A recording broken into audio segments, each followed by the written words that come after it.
Hi అండి, అందరికీ నమస్కారం. ఇక్కడ ఈ వీడియోలో నేను కట్ వర్క్ని ఏ విధంగా డ్రా చేయాలో చూపిస్తున్నాను. నెక్ లెంత్ వచ్చేసి 11.5 ఇంచులు తీసుకుంటున్నాను. తర్వాత నెక్ విడ్త్ పైన వచ్చేసి 2.5, కింద వచ్చేసి 3 ఇంచెస్ తీసుకుంటున్నాను. ఈ డాట్స్ అన్నిటిని కలుపుతూ ఒక లైన్ డ్రా చేసుకున్నాం బాక్స్ షేప్లో.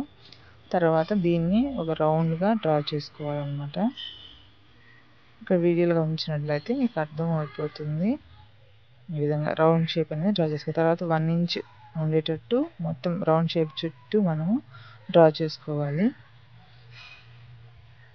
ఆ తర్వాత పైన వచ్చేసి ఒక 1/2 ఇంచ్ వదులుకొని మిగతా స్టార్ట్ చేయాలి. నెక్ దగ్గర నుంచి 1.5 ఇంచ్ వెడల్పు ఉండే మూతను తీసుకొని ఈ విధంగా కర్వ్స్ వచ్చేలాగా డ్రా చేసుకోవాలి.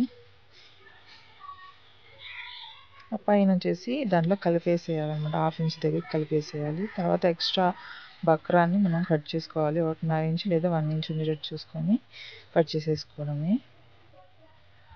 ఆ తర్వాత పిన్స్ పెట్టేసుకొని ఆ కర్వ్స్ ఏవైతే ఉన్నాయి అవి అవతల వైపు కూడా డ్రా అయ్యేటట్టు చూసుకోవచ్చు, లేకపోతే డైరెక్ట్గా కట్ వర్క్ని కటింగ్ చేసేసుకోవచ్చు. నేను వచ్చేసి ఇలాగా కర్వ్స్ని అవతల వైపు కూడా వచ్చేలాగా రోలర్ సాయంతో డ్రా చేస్తున్నాను.